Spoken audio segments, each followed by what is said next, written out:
Vía Pública.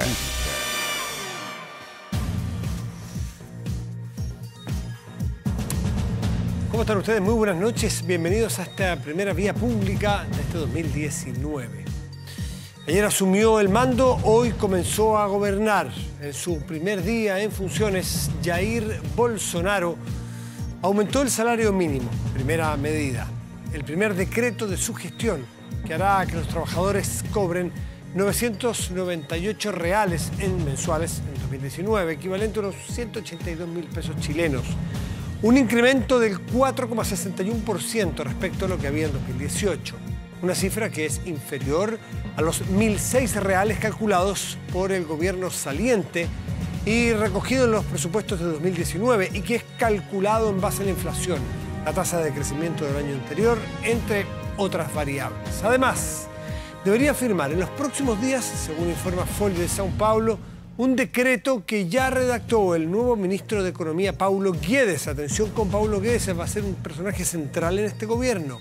Sobre la reforma de pensiones que generaría ahorros a las arcas fiscales por hasta 50.000 millones de reales en una década. Sin duda, los ojos de la región estarán puestos, además el tamaño específico de Brasil durante estos primeros meses.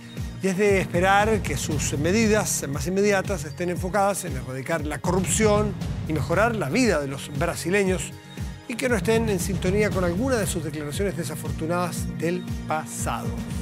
De limitar libertades individuales, por ejemplo, que lo esbozó en algún momento de su pasado político, antes de la campaña, de criminalizar la homosexualidad o exacerbar el racismo. Bueno, que todo eso quede en el pasado y demuestre que puede cambiar. Que eso entonces siga allí en ese pasado oscuro y no en el presente de miles de brasileños que con bastante desesperación demostraron que necesitan un presidente bueno y preocupado de sus necesidades cotidianas. Y respuesta tuvieron las múltiples reacciones desatadas en el Perú tras la decisión del fiscal de la Nación de remover a 2 investigadores del caso Odebrecht. Para explicárselo un segundito, eran 2 fiscales que estaban haciendo su pega muy profundamente y para algunos peligrosamente avanzados. Bueno, la fiscalía los sacó, pero el fiscal que los sacó a su vez había sido aparentemente investigado por casos de corrupción. Fue tal el escándalo que esta tarde se revirtió. Tras marchas en las calles y la férrea posición del presidente Martín Vizcarra, que tiene un 60% de aprobación, es inédito. Bueno, la decisión fue restituir entonces en menos de 48 horas a los 2 fiscales. Conversaremos aquí en Vía Pública de uno de los casos de corrupción del Perú. Y ha sido unos casos emblemáticos. Perú en el 2018 es del olvido. Cayó un presidente, no lo olvidemos. Y aquí, en Chile, el gobierno creará consejo técnico para implementar la reforma a las ISAPRES con funciones como zanjar los contenidos del Plan Universal de Salud y la estructura de compensaciones de riesgo, así como regular la transición entre ambos sistemas. ¿Cuáles serán los ejes centrales de esta reforma? Lo discutiremos con 2 expertos, porque son temas muy técnicos, pero que nos atañen a todos nosotros. Entonces, vale la pena hacer esta bajada y entender mejor de qué se trata. Vamos a la pantalla. Y en la pantalla les planteamos, como es habitual, una pregunta. Los invitamos a participar en La pregunta de hoy es: ¿qué es lo que consideras más urgente de cambiar para la futura reforma de las ISAPRES? ¿Discriminación a las mujeres? ¿Preexistencias? ¿Carencias? Ahí están planteadas las alternativas. Hacemos una pausa y volvemos aquí en Vía Pública. La reforma al sistema de ISAPRES, así suena, ese es el título de la canción, si se quiere, y que a tantas personas, y esto atañe a la salud completa, entonces a muchas personas, a todos probablemente, por directo o indirectamente, nos preocupa saber de qué se trata esto. Por eso hemos invitado a 2 expertos a ver si bajamos un poco el tema desde lo más técnico y difícil a cómo podría ser, porque esta es una reforma que se va a plantear, se va a presentar ahora para que empiece su discusión el próximo año. Sebastián Pavlovich es uno de nuestros invitados, es ex superintendente de salud y académico de la Facultad de Salud de la Universidad Central. Muchas gracias, Sebastián, por estar aquí. Muy buenas noches. Gracias por la invitación. Y Ricardo Vitrán, economista, doctor en Economía de la Salud y asesor de las ISAPRES. También, Ricardo, muy buenas noches y gracias por estar aquí. Muchas gracias, Matías. A ver, partir por las personas que están en sus casas escuchando dicen, mira, esto a mí me interesa, o porque yo estoy en una ISAPRE que no me puedo salir. Hay 58.000 planes de salud, ¿eso es así? Entonces, ¿cuáles son los ejes fundamentales que debiera traer? Yo sé que es muy complejo y hay muchos, pero los ejes fundamentales que debiera traer esta reforma para empezar a avanzar. Sebastián.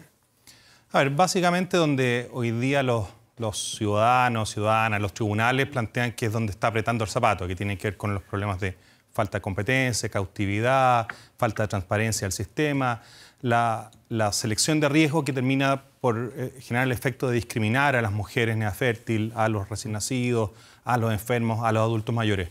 O sea, en la medida que se incorporen esos elementos como piso mínimo para entrar a discutir, una reforma que no aborde esos problemas, de alguna manera queda un poco trunca. Ahora, para lograr esos objetivos se necesitan una serie de instrumentos respecto a los cuales hay cierto consenso técnico. O sea, se necesita un mecanismo de redistribución de riesgos, se necesita, para que eso opere, un plan común, un plan con beneficios compartidos, se necesitan una regulación distinta que efectivamente genere de alguna manera un equilibrio en este escenario tan asimétrico de información entre las ISAPRES y los usuarios. Eso para entrar a conversar. Eso son como los temas más importantes.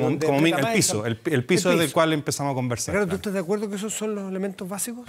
Estoy de acuerdo, absolutamente. Ahora, ¿cómo hacerlo? Porque aquí hay muchos intereses, y lo estábamos conversando antes, hay muchos intereses cruzados. Si es que se trata de un seguro a la larga, ¿no es cierto? La parte de salud privada es un seguro. Si es que se le restringe la posibilidad al asegurado de tener ciertos retornos, probablemente los prestadores de seguro privado se pueden retirar del sistema. Es decir, que es generar un incentivo para que sigan prestando los servicios, para que la gente se siga interesando en estos seguros y que también sea solidario y social. Ricardo, ¿cómo se guisa esto tan complejo? Bueno, las ISAPRES venden servicios principalmente de salud, es decir, cubren servicios que otorgan prestadores privados, ¿no? Claro. Los prestadores privados dependen muy fuertemente de la existencia de las ISAPRES y de sus asegurados para poder vender sus atenciones. Por lo tanto, o sea, las clínicas dependen mucho de las ISAPRES. Las clínicas dependen mucho de las ISAPRES y hay una negociación que ocurre todos los años entre ISAPRES y clínicas para establecer los precios. Sí. Y es una negociación muy difícil para las clínicas y para las ISAPRES. Y esta negociación apunta a que el costo por beneficiario de ISAPRE suba lo mínimo posible, de modo que la ISAPRE pueda fijar una prima que es lo menos posible superior a la prima del año anterior. Ya. Y así ocurre, digamos, aun cuando los costos de la salud van aumentando año tras año. Ya, pero en todo esto que has dicho, a mí me suena inmediatamente que hay ciertas integraciones que son complicadas, que hay incentivos un poco o muy perversos muchas veces de que, y aquí entramos en cosas que nos pasan a todos los usuarios del sistema privado día a día, que uno sospecha cuántos exámenes te sacan o te piden, dónde te los piden, cómo son los precios, todas esas cosas amarradas. ¿Cómo se desamarra eso, Sebastián? A ver, efectivamente en Chile el desarrollo de la industria y la creciente integración vertical sin regulación genera un escenario no solamente de desconfianza, sino efectivamente de una sensación permanente de abuso, porque de alguna manera lo que se percibe es que las ISAPRES renuncian al rol que se supone que es su aporte. ¿Cuál es el aporte del seguro? No solamente el seguro privado, el seguro público.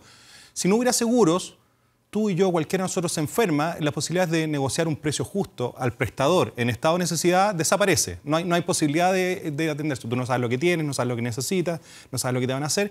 Y por lo tanto, se supone que entre medio de esa relación surge el seguro que cumple un rol de agencia. Entonces, de alguna manera, le dice al prestador, un momentito, usted a mi gente, a estos 500.000, 1 millón, 5 millones, no les cobra lo que usted quiere, le cobra un precio justo y nosotros vamos a negociar en un escenario de más equilibrio de poder negociador. Entonces, es clave que el seguro no esté al otro lado de la mesa junto con el prestador, sino que esté en espacios distintos. A ti te tocó ser superintendente. Tú estás diseñando una idea de que la ISAPRE defienda, entre comillas, a sus clientes frente al prestador, a las clínicas. ¿Tú viste que pasaba eso siempre o a veces los clientes o los pacientes sienten que la ISAPRE está del lado de la clínica y no del lado del que paga el servicio? Desde otra perspectiva, la integración vertical a priori en salud no necesariamente funciona de esta manera más perversa, si se quiere. O sea, por ejemplo, lo tenemos en materia de seguro de accidentes del trabajo, los prestadores, los hospitales de las mutuales pertenecen al seguro. ¿Y por qué no tenemos este mismo problema de las ISAPRES y los holding ahí? Porque la regulación, por ejemplo, de las alzas de las primas no está entregada al libre mercado, sino que efectivamente existen reglas que permiten y que establecen cuándo puede... Regulaciones. Cuándo puede subirse el precio, cuándo puede subirse la prima. Y por lo tanto, los incentivos del prestador y del seguro de alguna manera están alineados. Es decir, vamos a entregar la mejor salud posible al menor costo. Y por lo tanto, tienen esos incentivos alineados. ¿Qué es lo que tenemos hoy día en el sistema? Incentivos completamente desalineados. Porque en el fondo los prestadores, ¿cuál es su incentivo? Tratar de bajar la banderilla y tratar de abultar la cuenta. Total, alguien va a pagar.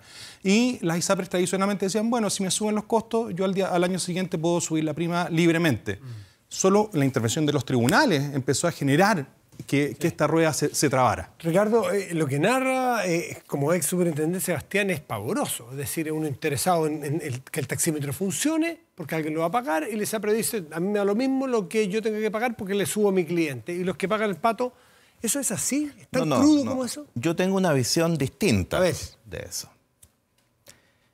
Las ISAPRES se preocupan fuertemente de que los prestadores no les suban los precios, las clínicas, los médicos, porque si se los suben mucho, la ISAPRE está obligada a aumentar mucho su prima. Claro. Y si la ISAPRE aumenta mucho su prima, se le van afiliados a otra ISAPRE que aumentó menos la prima.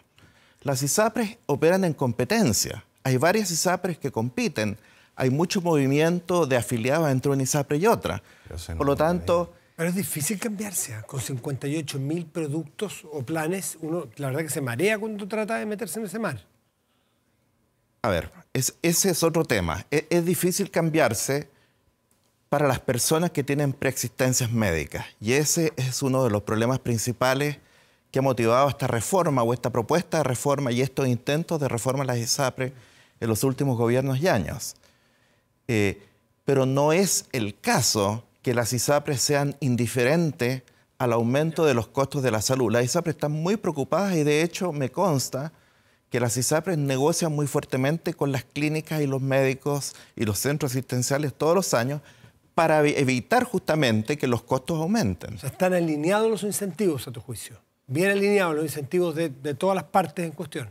Bastante apropiadamente alineado en un sector que es de los más imperfectos de los sectores de la economía. ¿Y debiera haber regulación tarifaria de alguna manera en estos servicios, con las alzas al menos como lo hay en agua potable, como lo hay en servicios básicos, en que son monopolios naturales? Esto no es un monopolio natural, pero dada la naturaleza del servicio, ¿debiera haber a tu juicio alguna regulación en alzas de tarifas? No debiera haber una regulación de precios. Yo creo que la experiencia mundial en regulación de precios en muchas industrias no es buena, excepto en monopolios naturales, para lo cual se prevén mecanismos en los cuales la empresa y la autoridad reguladora pueden discutir y negociar. No en el caso de la industria de la salud. Yo creo que sería muy contraproducente. ¿Y qué ha producido, disculpe Sebastián, qué ha producido entonces este incentivo a discriminar a las mujeres, a los niños o a las chicas más menores de edad, a las preexistencias? Si estuviera bien alineado, estuviera perfectamente bien diseñado, no debiera haber problemas de preexistencia y todos los que ya conocemos. ¿Qué produce eso a tu juicio? Mira, lo que produce eso es un fenómeno sencillo que muchísimos países ya han resuelto. Lo que quiere hacer Chile para resolverlo ya lo han hecho muchos y por lo tanto no hay secreto. El fenómeno es el siguiente, que si un individuo tiene un gasto de salud esperado muy alto, la ISAPRE le cobra más alto a ese individuo. Y si este individuo se quiere cambiar, digamos un individuo con cáncer, quiere irse de la ISAPRE A a la ISAPRE B, la ISAPRE B no lo quiere recibir porque el individuo ya está con un diagnóstico de cáncer y va a generar un enorme gasto. Pero estaría dispuesto a recibirlo si la ISAPRE de origen compensara a la ISAPRE que va a recibir a la persona con cáncer. Compartieran, por así decirlo. Compartieran ese riesgo. A la ISAPRE A se le va un mal riesgo y lo recibe la ISAPRE B, que es compensada. Eso es lo que esta reforma está tratando de hacer. ¿Te parece, Sebastián, que esa sería una forma de solucionar este problema? Eso es uno de los problemas. Hace un rato Ricardo planteaba que el escenario ideal en que la ISAPRE efectivamente compite en un escenario de mercado. Ahora, lo que estamos hablando en materia de salud, el mercado funciona difícilmente más imperfecto. O sea, en salud hay pocos espacios donde el mercado funciona de manera más imperfecta y por lo tanto las regulaciones son relevantes.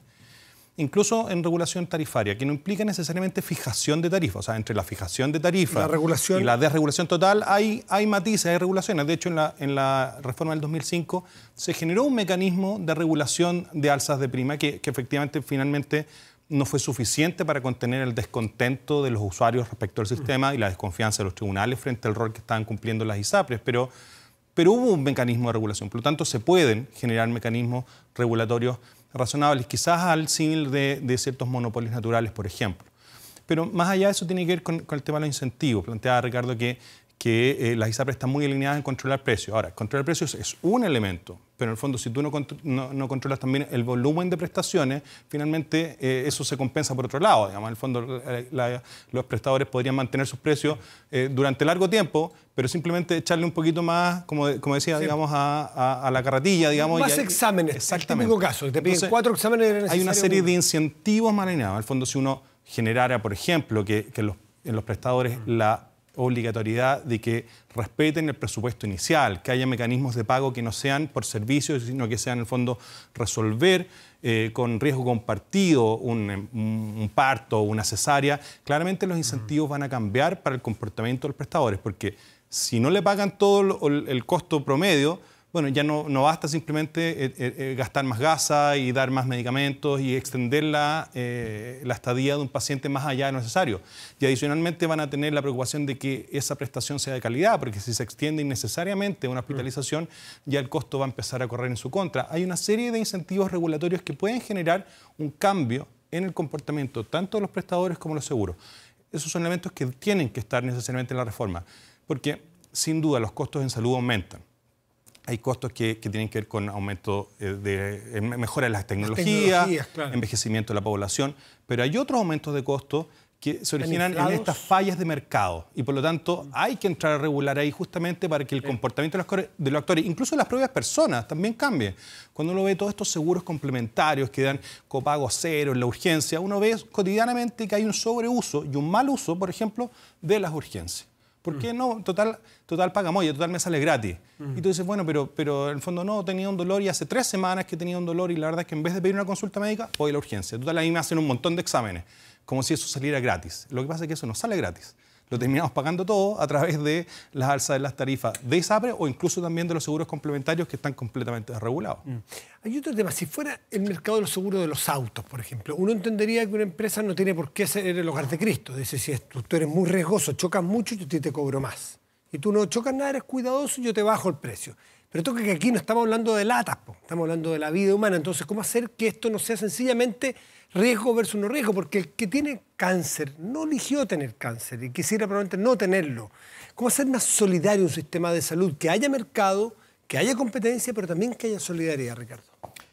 Bueno, ha habido varias propuestas, no muy bien desarrolladas, pero ha habido propuestas e intenciones de algunas personas de que Chile pase a tener un único sistema de salud, donde algunos dicen hay un gran FONASA y todos los que estamos en ISAPRE nos vamos al FONASA, o hay alguna gran agencia, un gran seguro público o semipúblico.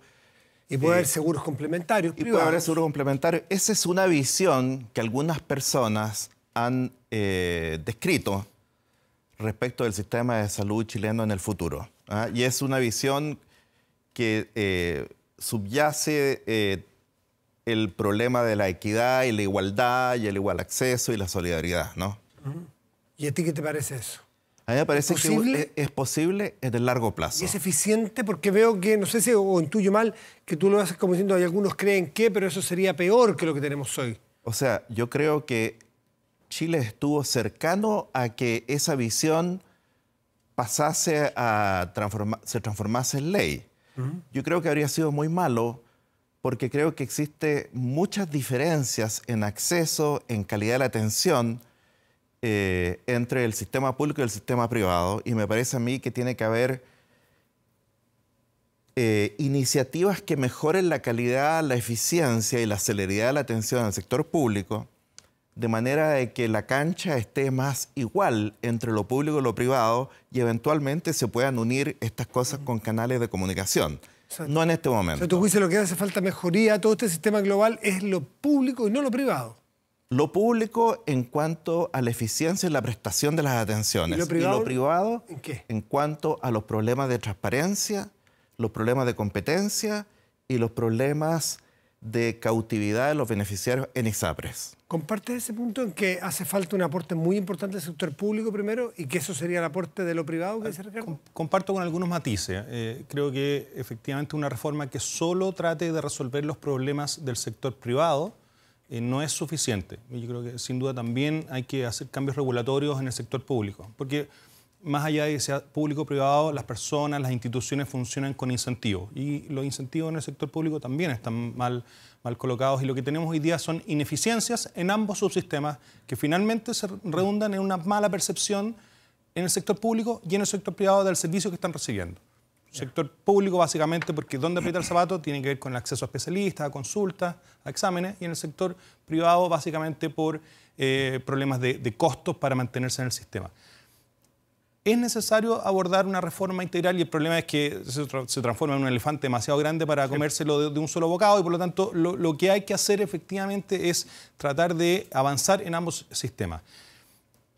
A mi juicio, hoy día, si uno mira los modelos en el mundo, salvo no sé, Cuba y Corea del Norte, no hay sistemas puramente públicos. O sea, ni Inglaterra, que es el paradigma, si se quiere, del sistema público, que ni siquiera hay un seguro público, sino que se financia con impuestos generales, existe un porcentaje de la población que contrata seguros privados.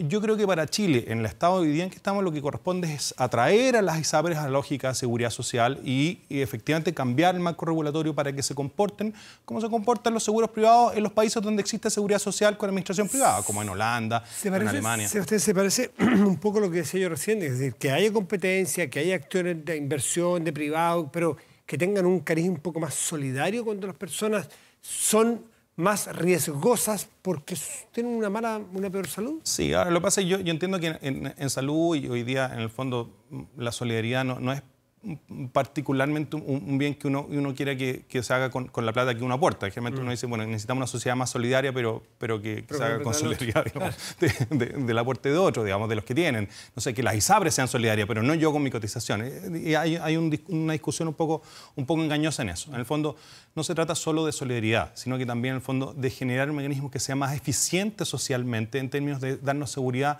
para toda la vida. O sea, en algún momento se planteó, bueno, van a tener que pagar más los hombres.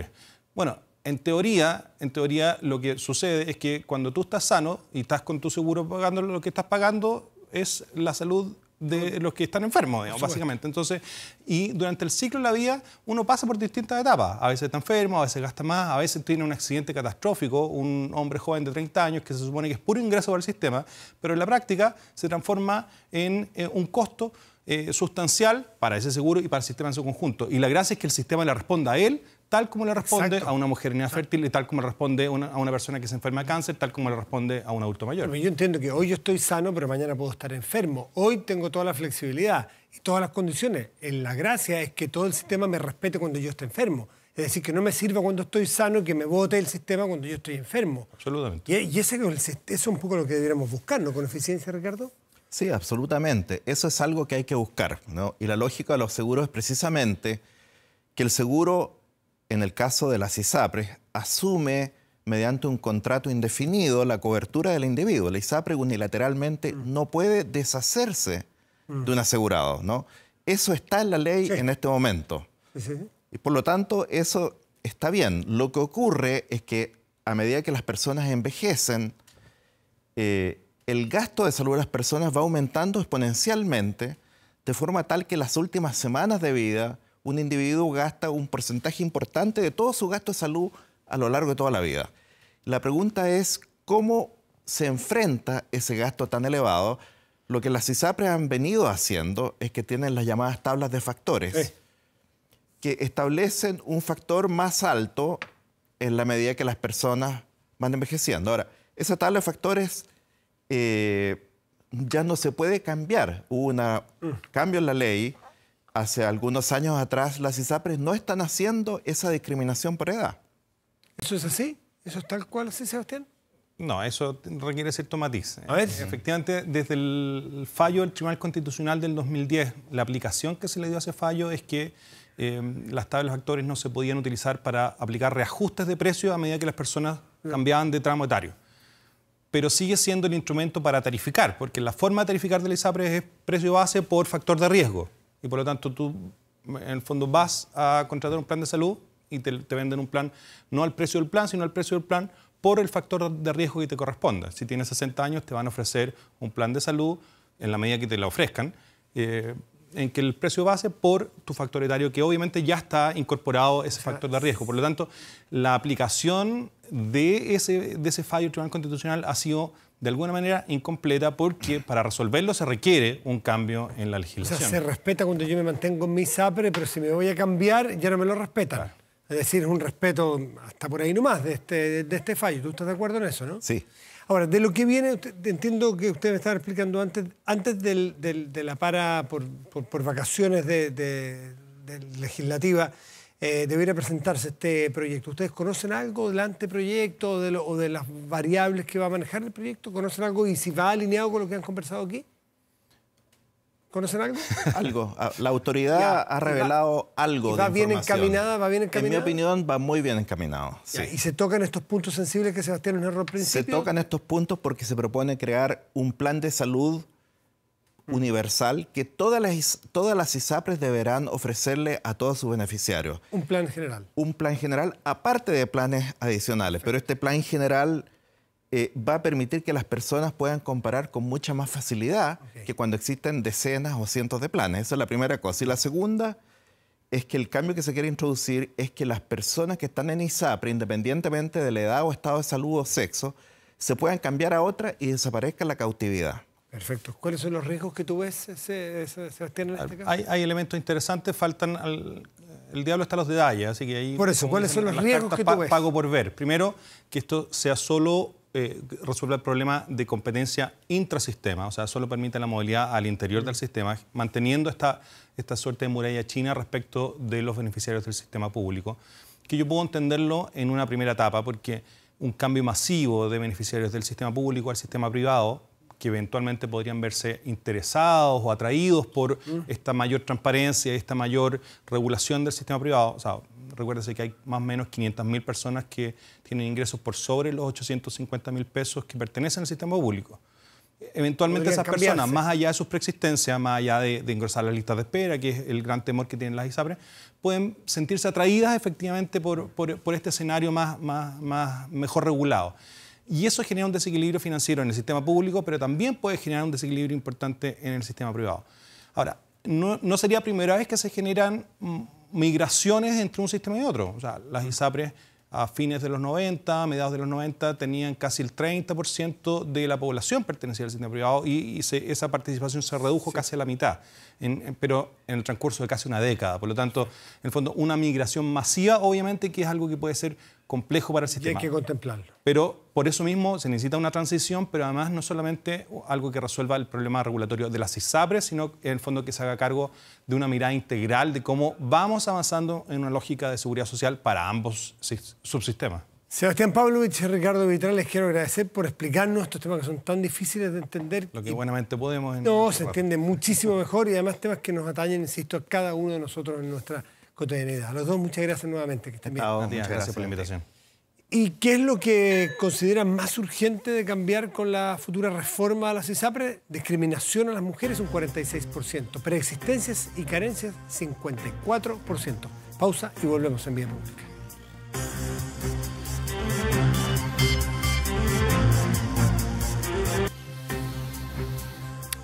Perú vivió el 2018 un año realmente negro. Fíjese que cayó un presidente por casos de poca transparencia, vinculación en los casos de corrupción. Expresidentes que huyeron, están arrancados de la justicia. Candidatos, excandidatos, candidatas presidenciales que están presos. Pero además termina el 2018 con, a última hora, una decisión de la Fiscalía Nacional de sacar a 2 de los fiscales que habían dado más garantías de querer investigar y aclarar hechos de corrupción.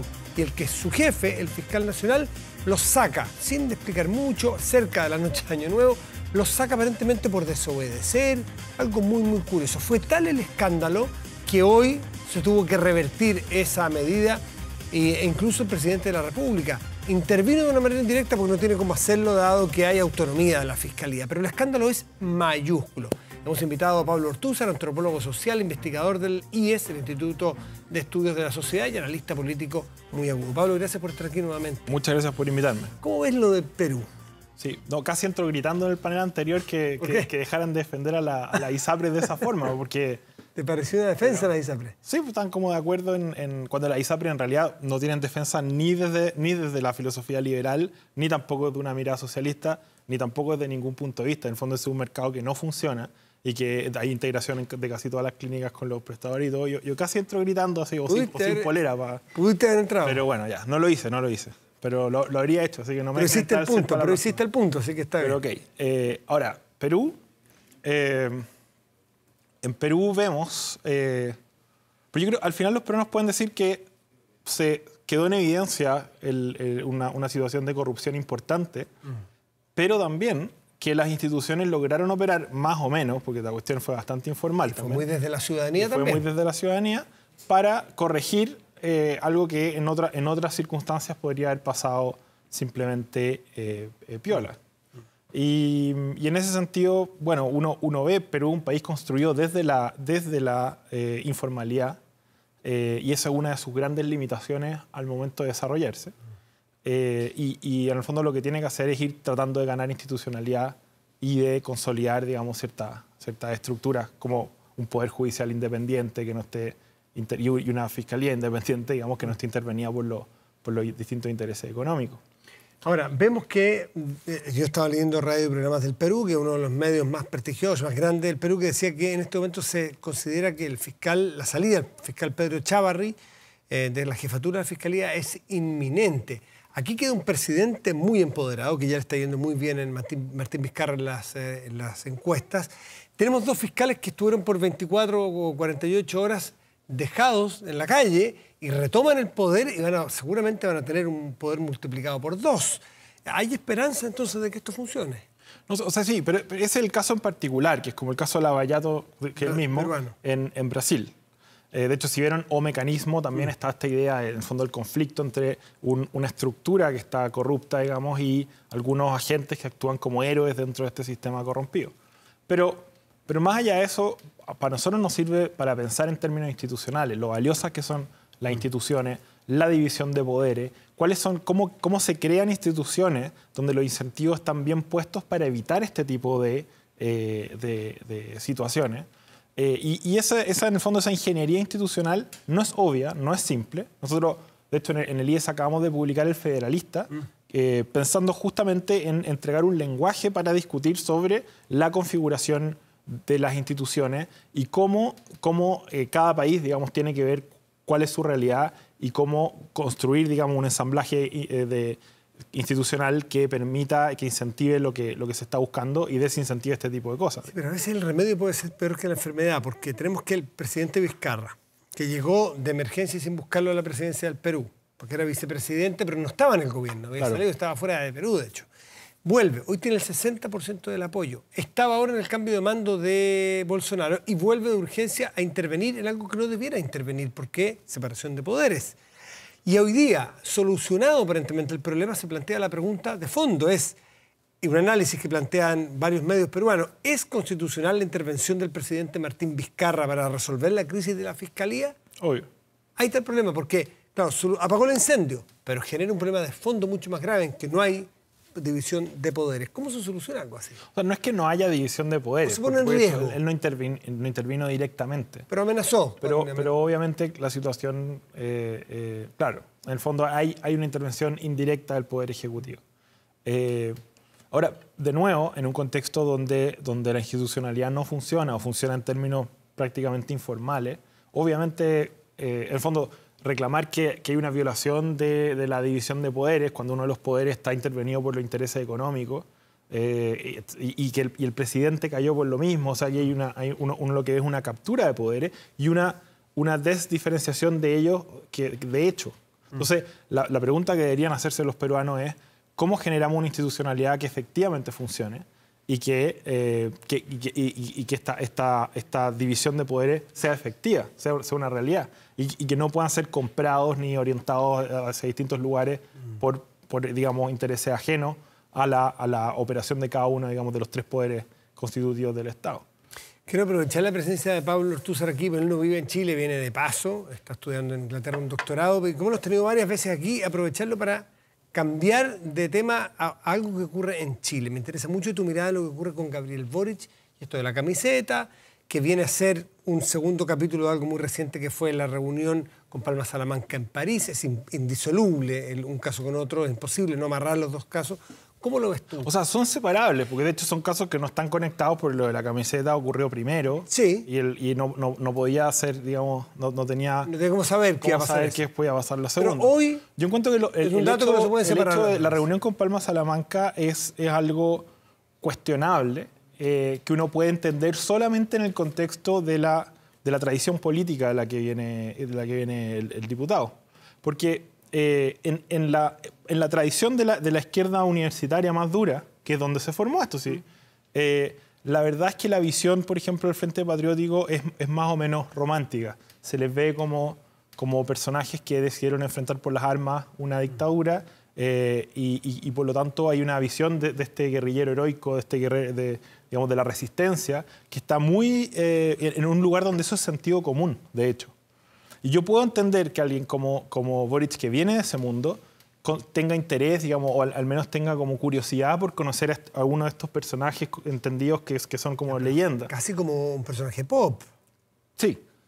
Cosa muy distinta, pero ahí obviamente se calibra muy mal el hecho de que él no es ya un cabro de Gómez Milla o algo así, es un diputado, sino que es un diputado de la República y es una persona que está prófuga de la ley. Ahora, eso es un error, de nuevo, es un error. Se magnificó ese error como que ponía en riesgo la extradición y generaba una supuesta situación internacional terrible. Yo creo que eso era falso. No veo... De hecho, Vitar también se encontró con Palma Salamanca y conversó con él y eso no derivó en ninguna... Pero se lo encontró, no se lo encontró, no lo buscó. Efectivamente, pero y Boric no hizo...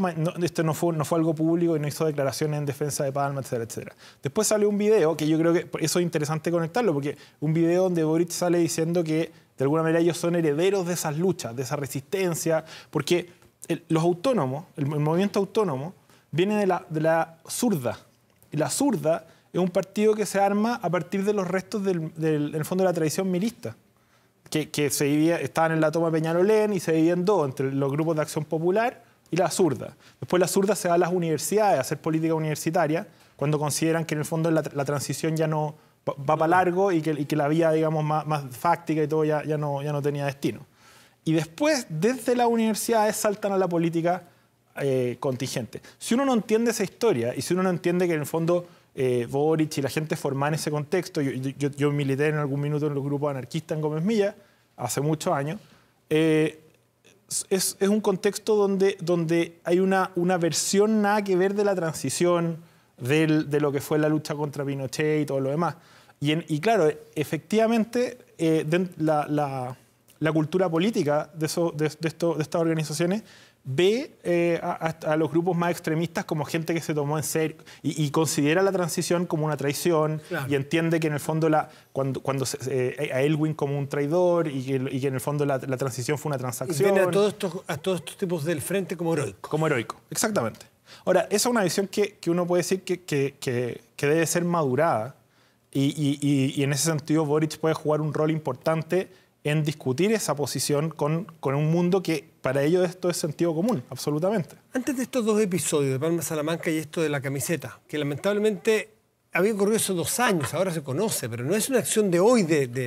¿Tú habías visto antes de lo de la camiseta a un Boric que iba evolucionando a explicarlo, a vivirlo de manera distinta, este análisis histórico? Bueno, ha insistido, siempre que le preguntan, insiste que él condena el asesinato de Jaime Guzmán. Sin matices. Sin matices, efectivamente. O sea, él venía en un camino evolutivo hacia... Porque yo no creo que él lo haya justificado en algún punto, porque también se hace De hecho, es divertido que RD ahora salió usando como argumentos tomistas para decir que en el fondo el Frente Patriótico, lo que está haciendo el tiranicidio es algo legítimo, etcétera, etcétera.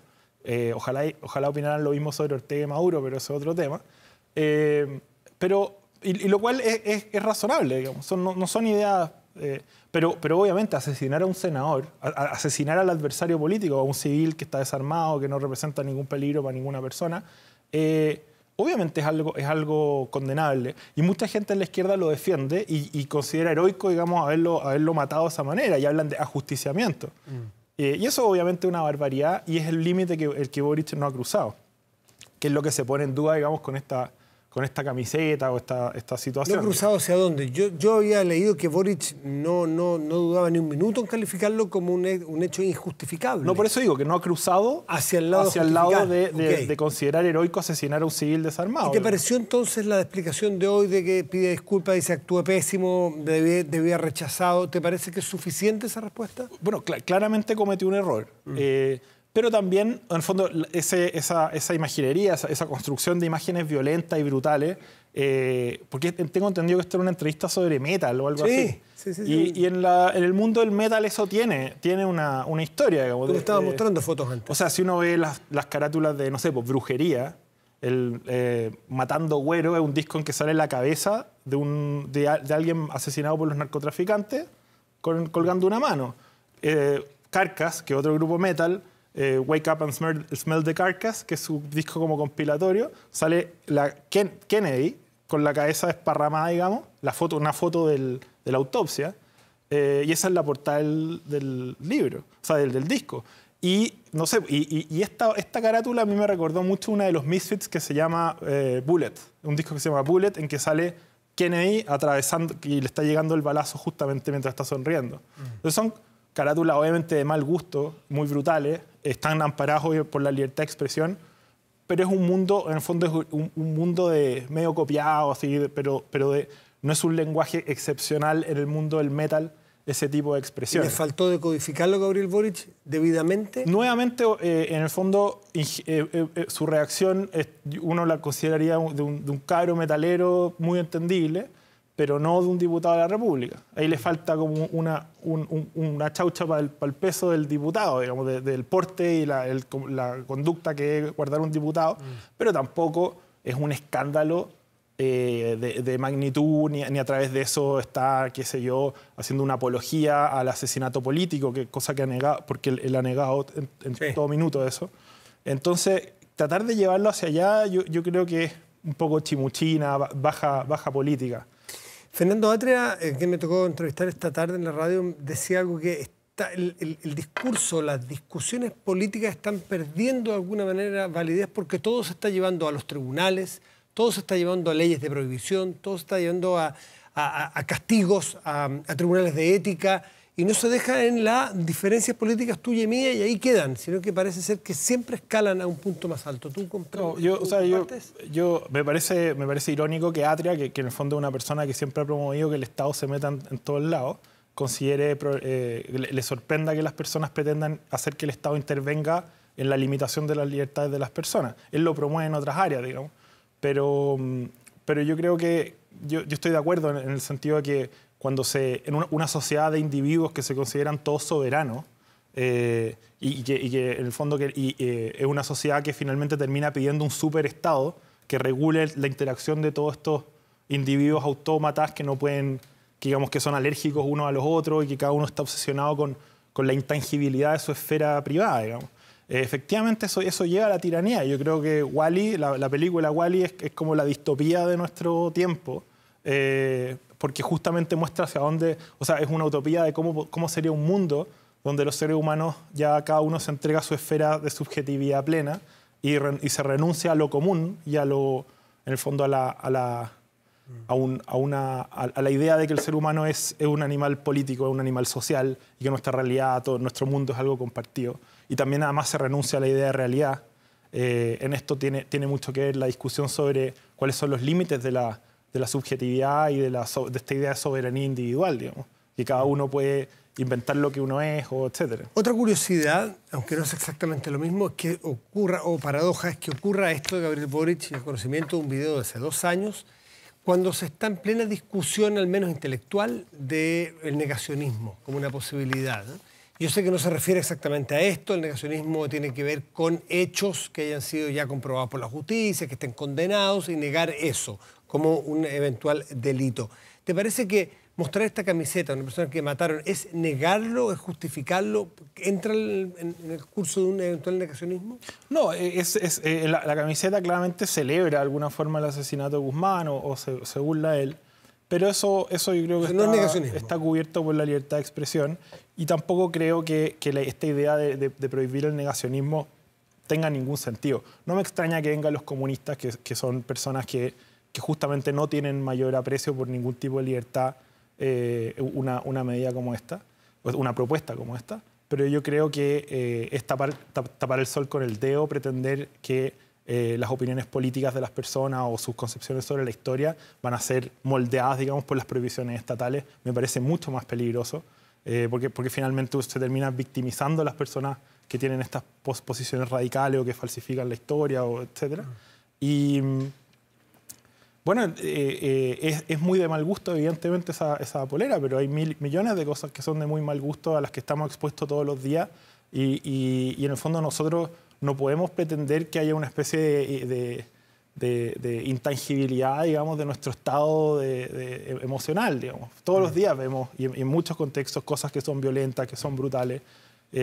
Vemos gente pidiendo plata en la calle todos los días. Después van a pedir que prohíban a los mendigos, o como sacan a patadas hoy día a los comerciantes ambulantes, que son personas que tratan de ganarse la vida digamos, en el filo de lo posible, digamos, las oportunidades que tienen. Entonces, a mí en realidad me parece que esta sociedad ha caído en una digamos, estamos cayendo en una forma de comprender los vínculos sociales que es tremendamente dañina, en la idea de que cada individuo, digamos, puede ya inventar su propia realidad y someter a los demás, que el Estado tiene que obligar a los demás a aceptar esas definiciones, y además que el Estado tiene que obligar a los demás a no producir ninguna comunicación que pueda, digamos, alterar al otro. Y eso es una antisociedad. En el fondo, ese es un mundo donde no se puede vivir con los demás, que obviamente termina sumamente judicializado, con un Estado omnipresente. Y es lo que el Tocqueville más temía cuando él dice en La democracia en América que se imagina una nueva forma de tiranía, que es una tiranía donde cada individuo está preocupado de sus cuestiones, de sus cosas privadas, y que en el fondo hay un superpoder que lo tutela y evita que sufra ningún tipo de problema, de susto, de trastorno. Y ese es un mundo en el que yo no quisiera vivir, y yo creo que es el mundo contra el que tenemos que combatir, digo. Pablo Ortúzar, antropólogo social, muchísimas gracias por venir a conversar estos dos temas que son de realidades distintas, pero que al final nos enseñan a buscar factores comunes en Perú, tanto y en Chile hoy día. Pablo, gracias, buenas noches. Muchas gracias. Hacemos una pausa y volvemos aquí en Vía Pública.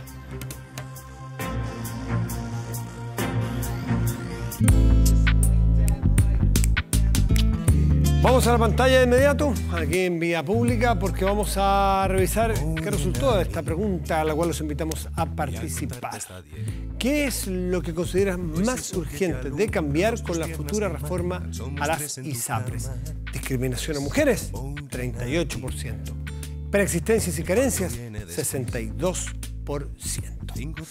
Veamos nuestro portal de noticias, 24horas.cl. Noticias destacadas. Mire, Interpol descarta que el sujeto encontrado en los Estados Unidos sea el exfrentista Pablo Muñoz Hoffman.